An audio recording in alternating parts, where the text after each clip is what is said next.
Hello दोस्तों, मैं नीलेश गोडविंदे आपका एनजी इलेक्ट्रिकल्स चैनल पे स्वागत करता हूँ। दोस्तों, आज के वीडियो में हम देखेंगे कि डीजी के कौन कौन से पार्ट होते हैं और उनका क्या फंक्शन होता है। दोस्तों, वैसे डीजी में बहुत सारे पार्ट्स होते हैं, लेकिन हम कुछ इम्पोर्टेंट पार्ट है उन्हीं के बारे में देखेंगे। तो स्टार्ट करते हैं। फर्स्ट पार्ट है डीजल टैंक। दोस्तों, डीजी को चलाने में डीजल का यूज़ किया जाता है। जो डीजल है वो पेट्रोल पंप पे 80 से 90 रुपए में मिलता है, लेकिन हम जो डीजी के लिए यूज़ करते हैं डीजल, वो 170 से 250 रुपए में आता है। क्योंकि वो इतना महंगा क्यों है कि वो पोल्यूशन कम क्रिएट करता है। और डीजल टैंक का उपयोग हम डीजल को स्टोर करने के लिए करते हैं। नॉर्मली डीजल टैंक है वो 500 से 1000 लीटर का आता है, लेकिन हम कैसा कभी हमें ज़्यादा बैकअप चाहिए तो हम उसको बढ़ा भी सकते हैं। सेकंड पार्ट है फ्यूल वाटर सेपरेटर। दोस्तों, कई कई जगह पे डीजी को ओपन में रखा जाता है, जबकि बारिश के मौसम में उसके डीजल टैंक के अंदर थोड़ा बहुत पानी जाता है। और डीजल टैंक के अंदर पानी घुस गया तो वो डीजल के साथ इंजन में चला जाता है।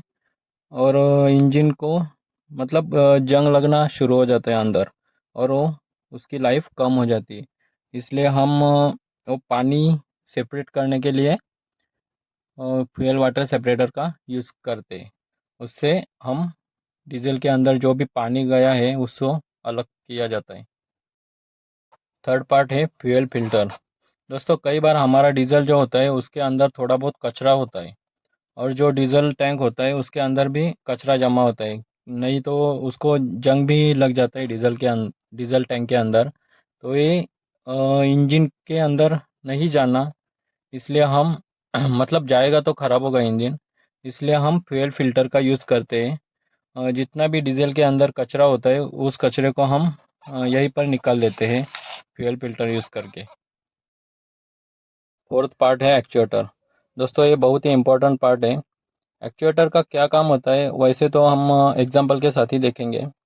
समझ लो हमारा 1500 केवीए का डीजी है, और हम 1200 केवीए के लोड पे चला रहे हैं। उस टाइम पे मान लो कि मेरा डीजी 1 आवर तक चला और उसने 200 लीटर डीजल खाया, डीजल यूज़ किया।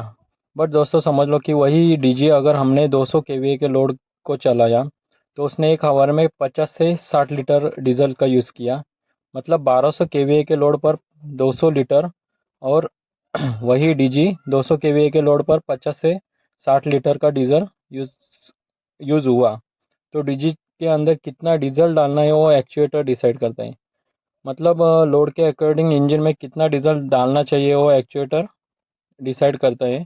एक्चुएटर लगे होने के कारण क्या है, हमारा फ्यूल का वेस्टेज कम होता है। मतलब जितना लोड होगा उसी उतना ही फ्यूल यूज़ होगा। नेक्स्ट पार्ट है इंजन। ये दोस्तों सबसे इम्पोर्टेंट कंपोनेंट है डीजी का। अल्टरनेटर को घुमाने के लिए इंजन ही मैकेनिकल पावर प्रोवाइड करता है। नॉर्मली इंजन में जितने भी इंजन यूज़ होते हैं वो 4 स्ट्रोक के इंजन होते हैं। अल्टरनेटर को मैकेनिकल पावर दे के मतलब मैकेनिकल पावर प्रोवाइड करता है वो, और इलेक्ट्रिसिटी प्रोवाइड होती है। नेक्स्ट पार्ट है लुब्रिकेंट ऑयल फिल्टर। इसको लूब ऑयल भी बोला जाता है। तो लूब ऑयल का यूज़ फ्रिक्शन को कम करने के लिए किया जाता है। जितने भी मूविंग पार्ट्स होते हैं वहाँ पे लुब्रिकेंट ऑयल का यूज़ किया जाता है। लूब ऑयल को अंदर अगर छोटे मोटे कचरे होते हैं तो वो फिल्टर फिल्टर यूज़ करके हम उसको निकालते हैं। मतलब फ़िल्टर करना ज़रूरी है, नहीं तो मूविंग पार्ट में जाएंगे। नेक्स्ट पार्ट है primary lube oil pump. Lube oil को हर जगह पे पहुंचाने के लिए हम लोग पंप का यूज़ करते हैं, क्योंकि वो किधर किधर मतलब पहुंच नहीं पाता ऑटोमेटिकली। इसलिए हम पंप का यूज़ करते हैं उसको पहुंचाने के लिए। नेक्स्ट पार्ट है कूलेंट टैंक। दोस्तों, लुब्रिकेंट ऑयल को फ्रिक्शन वाली जगह पे डाला जाता है। फ्रिक्शन होने की वजह से वहाँ पे हीट प्रोड्यूस होती है।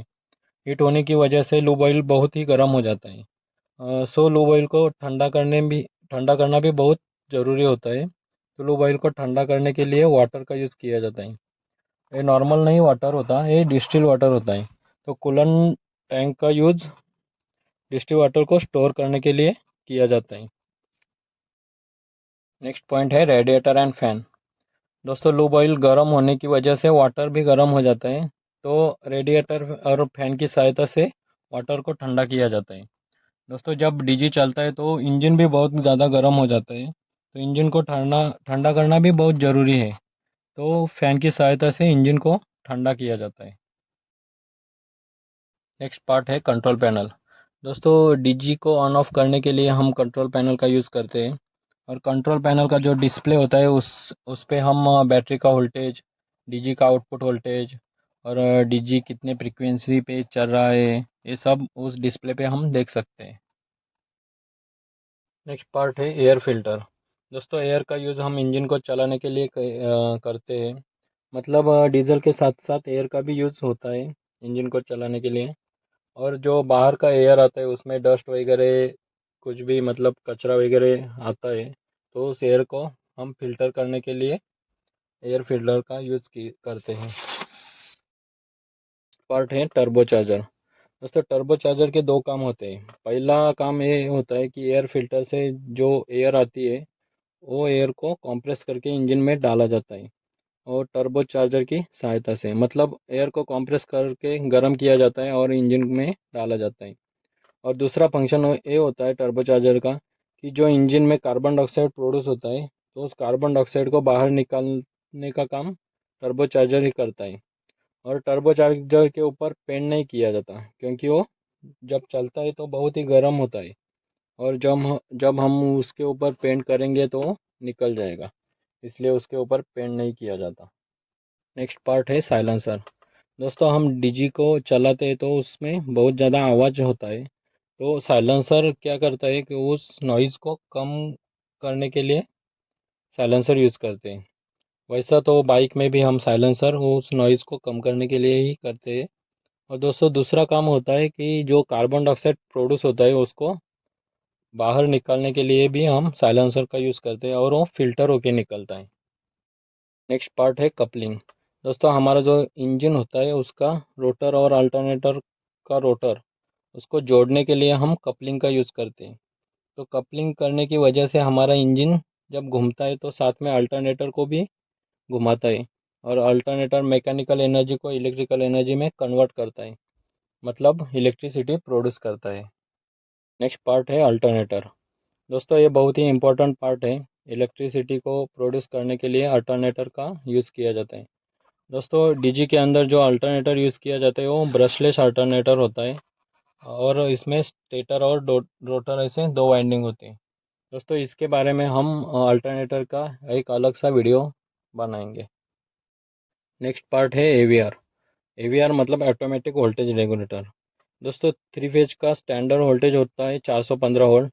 अगर डीजी 420 वोल्ट या कम ज़्यादा कुछ हुआ तो एवीआर क्या करता है, वो वोल्टेज को कंट्रोल करके 415 पर लेके आता है। मतलब एवीआर डीजी के आउटपुट वोल्टेज को कंट्रोल करता है। नेक्स्ट पार्ट है एक्साइटर।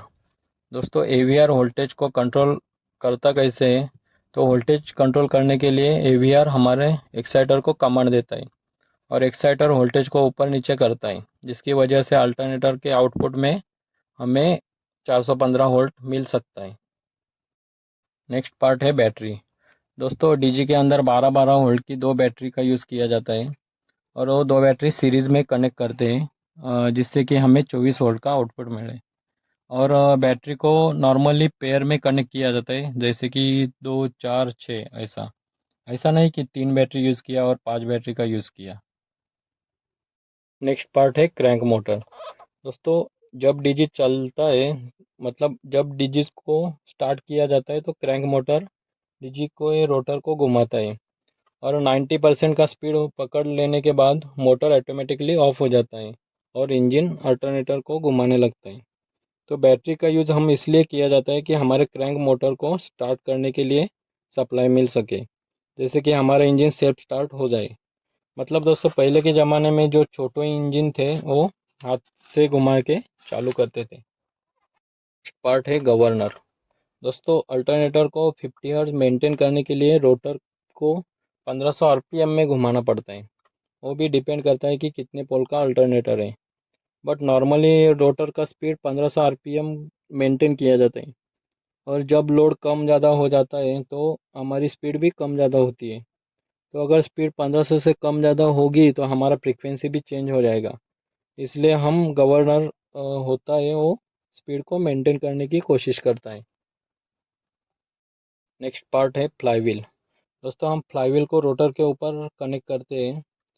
जो भी हमारा रोटर 1500 आरपीएम पे घूमता है, अगर लोड में कोई चेंजेस हो रहे तो हमारा रोटर उस स्पीड को मेंटेन करने के लिए हम फ्लाईव्हील का यूज़ करते हैं।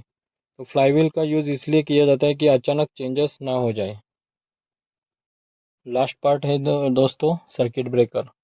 दोस्तों अगर लोड कम ज़्यादा हो जाए डीजी की कैपेसिटी से, अगर कहीं किधर शॉर्ट सर्किट हो जाए तो सर्किट ब्रेकर हमारे डीजी को प्रोटेक्ट करता है।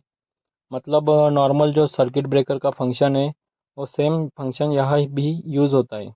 मतलब ओवरलोड पे नहीं तो हमारा शॉर्ट सर्किट पे प्रोटेक्शन देता है। तो दोस्तों आज के वीडियो में बस इतना ही देखेंगे। अगर आपको ये वीडियो कैसी लगी तो प्लीज़ लाइक और कमेंट करके ज़रूर बताइए। मिलते हैं नेक्स्ट वीडियो में। धन्यवाद।